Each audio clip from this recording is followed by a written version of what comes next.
오늘 새벽 하나님의 말씀은 창세기 6장 1절부터 9절 말씀입니다. 구약 성경 7면에 있습니다.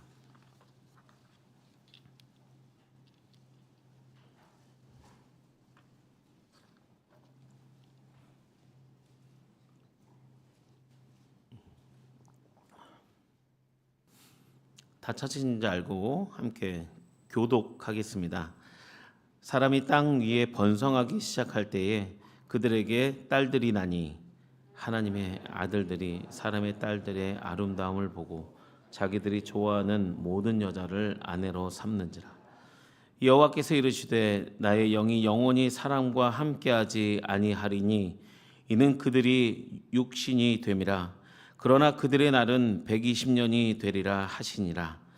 땅에는 네피림이 있었고 그 후에도 하나님의 아들들이 사람의 딸들에게로 돌아 자식을 낳았으니 그들은 용사라 고대의 명성이 있는 사람들이었더라.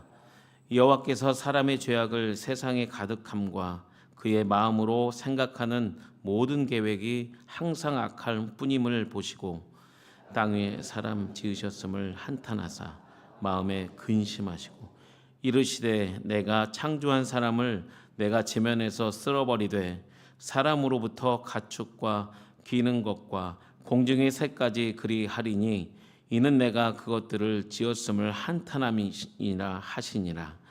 그러나 노아는 여호와께 은혜를 입었더라. 함께 읽겠습니다. 이것이 노아의 족본이라. 노아는 의인이요 당대의 완전한 자라. 그는 하나님과 동행하였으며. 아멘. 저는 요즘 새벽 예배 설교 때마다 삶의 관점으로 예배에 대해서 말씀을 전하고 있습니다. 말씀을 통해서 하나님께 드리는 삶의 예배가 새로워지시길 소망합니다. 이 시간은 예배 시리즈 세 번째 시간으로 하나님과 동행한 사람 노아에 대해서 말씀을 증거하겠습니다. 지난 말씀을 정리하자면 이렇습니다. 성도의 정체성은 하나님을 예배하는 예배자로부터 시작되고 예배는 교회에서 모여서 드리는 공동체의 예배와 또 일상의 삶에서 드리는 삶의 예배로 분류할 수 있는데 이 두 가지를 하나의 연결된 예배이다라고 말씀을 드렸습니다. 성도는 교회에서 수많은 공적인 예배를 드립니다. 그리고 삶 속에서 예수님과 동행하며 예배자로 살아갑니다. 그리고 때가 되면 육체는 흙으로 돌아가고 우리의 영혼은 하나님을 영원히 예배하는 예배자가 되어서 천국으로 입성할 줄 믿습니다. 여러분, 이게 제가 계속해서 이걸 반복적으로 말씀드리는 이유는 천국은 성도의 본향이며 또 이 땅에서 주님과 동행하고 예배하며 살아갈 때에 우리의 최종적인 그 목적지, 도착지가 천국이기 때문입니다. 여러분 믿으시죠? 아멘. 그래서 예배는 무엇을 얻고 기복적인 것이 아닙니다. 예배는 교회에 모여서 우리가 신령과 진정으로 하나님께 마음과 삶을 드리며 우리의 상한 마음과 잃어버린 하나님의 마음을 다시 회복하는 것입니다. 그리고 그 마음의 회복과 결단으로 삶으로 다시 나아가 세상 속에서 아무도 예배하지 않는 곳에서 주님을 예배하며 세상을 변화시키며 살아가는 것이 예배자의 삶인 줄 믿습니다. 성도의 전방위적인 삶 속에서 주님과 동행해야만이 성령의 음성을 들을 수 있습니다. 그래야지만이 하나님의 뜻에 순종할 수 있습니다. 결국 성령의 역사는 하나님과 동행하며 예배하는 성도의 삶에서 나타나는 것입니다. 그런 거룩한 성도의 삶이 주님의 나라와 하나님의 뜻이 선포되고 하나님의 나라가 임하는 줄 믿습니다. 오늘은 창세기에 나타난 당대의 의인이요 완전한 자요 하나님과 동행했던 예배자인 노아의 삶을 통해 몇 가지 영적인 교훈을 살펴보겠습니다. 여러분, 노아는 누구입니까?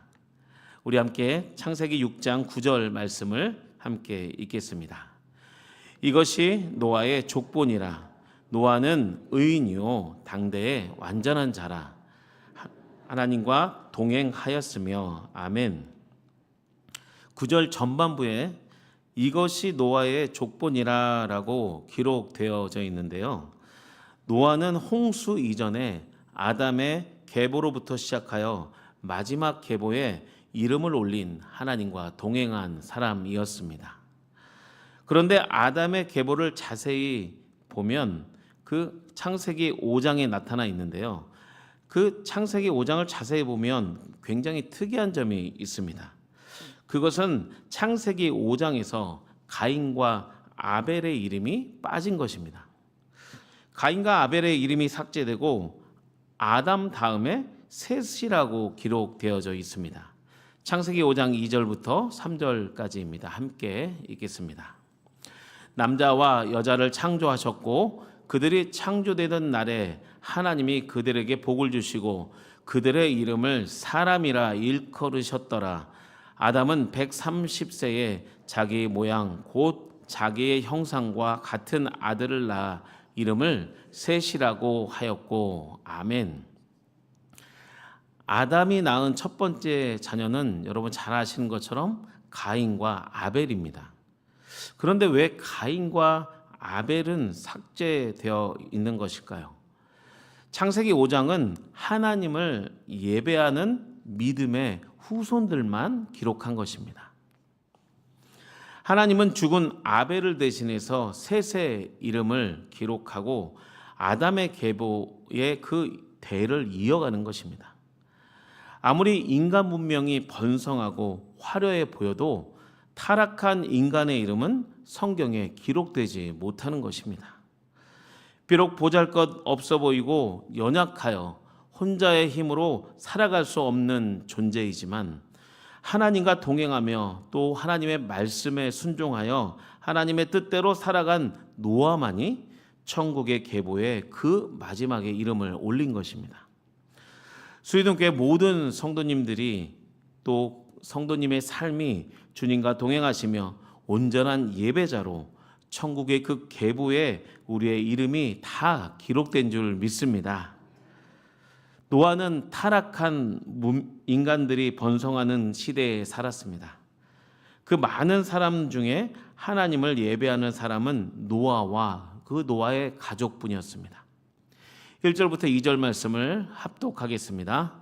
사람이 땅 위에 번성하기 시작할 때에 그들에게서 딸들이 나니 하나님의 아들들이 사람의 딸들의 아름다움을 보고 자기들이 좋아하는 모든 여자를 아내로 삼는지라. 아멘. 1절과 2절의 말씀은 사람이 땅 위에 번성하며 딸들을 낳았는데 하나님의 아들들이 사람들의 아름다움을 보고 모든 여자로 아내를 삼았던 그 사람들이라고 얘기하는 것입니다. 그러니까 2절에 하나님의 아들들이라는 이 호칭은 하나님을 예배하는 족속인 이 셋의 아들인 에로스 이후에 하나님을 예배하는 후손들을 말하는 것입니다. 창세기 4장 26절 말씀입니다. 셋도 아들을 낳고 그의 이름을 에노스라 하였으며 그때의 사람들이 비로소 여호와의 이름을 불렀더라. 아멘. 에노스의 이름은 연약한 인간이 하나님이 없이 살아갈 수 없는 존재라는 그런 뜻입니다. 그리고 여호와의 이름을 불렀더라라고 하는 이 말씀은 이 에노스 때부터 공식적인 하나님을 처음 예배하는 이 민족이 등장하였음을 얘기하고 이 에노스 후손들을 주변 사람들이 하나님의 아들들이라고 호칭한 것입니다. 이 하나님을 예배하는 족속인 하나님의 아들들이 이 타락한 가인의 딸들과 결혼한 것입니다. 이 말씀은 그 당시 또 우리에게 하나님께서 이 혼합주의 신앙 형태를 말하는 것입니다. 3절과 4절 말씀을 함께 합독하겠습니다. 여호와께서 이르시되 나의 영이 영원히 사람과 함께하지 아니하리니 이는 그들이 육신이 됨이라. 그러나 그들의 날은 120년이 되리라 하시니라. 당시에 땅에서 네피림이 있었고 그 후에도 하나님의 아들들이 사람의 딸들에게로 돌아와 자식을 낳았으니 그들은 용사라 고대의 명성이 있는 사람들이었더라. 아멘. 이 4절의 네피림이라는 뜻은 떨어지다, 이 추락하다라는 의미입니다. 힘이 세고 머리가 뛰어나서 이 다른 사람들을 지도하는 족속이 형성되었지만 그 네피림의 그 족속은 하나님을 예배하는 후손과 우상을 섬겼던 후손이 결혼하면서 이 변질된 이 네피림 이 신앙인들을 나타내는 것입니다. 이 네피림 족속은 세상과 하나님을 혼합하여 섬기는 변질된 성도를 말합니다. 이런 혼합주의 신앙은 결국 3절의 말씀처럼 하나님의 영이 영원히 떠난 그런 성도가 되는 것입니다. 그렇기 때문에 우리의 신앙은 세상과 짝하여 살아갈 수 없는 존재인 줄 믿습니다. 성도는 성령 충만해야 하나님의 뜻대로 살 수 있는 것입니다. 우리가 하나님을 떠나 세상과 친밀한 관계를 가지면 성령께서는 슬퍼하십니다. 그렇기 때문에 하나님을 예배하는 예배자의 삶은 일상의 삶 속에서 항상 하나님과 동행하며 그 친밀한 관계 속에서 하나님의 은혜 안에서 살아가야 함을 믿습니다. 7절과 8절입니다. 우리 합독하겠습니다. 이르시되 내가 창조한 사람을 내가 지면에서 쓸어버리되 사람으로부터 가축과 기는 것과 공중의 새까지 그리 하리니 이는 내가 그것들을 지었음을 한탄함이니라 하시니라. 그러나 노아는 여호와께 은혜를 입었더라. 아멘. 오늘 본문 전체 내용은 암울하고 절망적인 세상의 영적인 상태를 말하고 있는 것입니다. 결국 태초에 아름답게 창조하신 하나님의 그 피조물과 이 사람을 심판하시는 것입니다. 그러나 죄악과 심판과 절망 가운데 오직 하나님과 동행한 노아에게만이 하나님의 그 은혜의 빛이 임합니다. 노아는 하나님의 은혜를 입은 삶을 살았습니다. 우리가 하나님께 인정받는 이유는 우리의 어떤 외적인 조건이 아닌 것입니다. 하나님께서는 자격 없는 자에게 주신 그 하나님의 은혜이며 또 그 은혜를 통해서 자격 없는 자가 살아가는 그 힘이며 또 그것을 통해서 그 천국까지 하나님께서 인도하는 이 원동력인 줄 믿습니다. 그렇기 때문에 우리가 예배드리는 목적은 예배 가운데 하나님의 은혜를 입는 것입니다. 말씀의 은혜, 찬양의 은혜, 기도의 은혜를 통해서 우리는 다시 예수님을 만나고 성령을 체험할 수 있는 것입니다.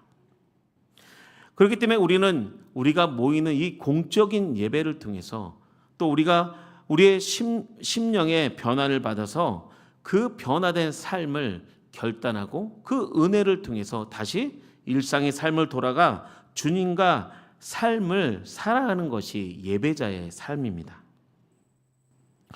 죄악으로 가득한 세상에서 하나님의 은혜를 입는다는 것은 하나님께서 우리에게 주신 큰 특권이며 선물인 줄 믿습니다.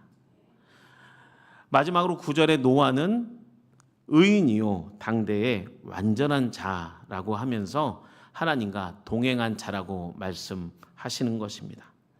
노아가 의인이고 당대의 완전한 것은 노아가 잘나서 노아의 어떤 업적이 크기 때문이 아닙니다. 단지 노아는 하나님을 사랑하였고 그 삶 속에서 하나님과 동행하였음을 믿습니다. 그렇기 때문에 노아는 완전한 의인으로 칭함을 받았고 또 완전한 의인과 완전한 사람이 하나님께서 사랑하신 자임을 칭함을 받은 것입니다. 우리 수유동교회 모든 성도님들도 한 주간의 삶을 살아갈 때에 일상의 삶 속에서 이렇게 노아와 같이 주님과 동행하시며 우리의 가정과 또 생업 또 교회 가운데 하나님의 은혜가 임하고 또 하나님과 동행함을 통해서 하나님의 축복이 임하는 그런 복된 삶을 살아가실 줄 믿습니다. 우리 함께 기도하겠습니다. 하나님 감사합니다. 오늘 하나님과 동행한 노아의 삶을 통하여 하나님의 은혜를 깨닫게 하시니 감사를 드립니다. 우리도 노아의 삶을 본받아 주님과 동행하며 하나님의 은혜와 축복 아래 복되게 살아가는 거룩한 삶의 예배자가 되게 하여 주시옵소서. 감사를 드리며 예수님의 이름으로 기도하옵나이다. 아멘.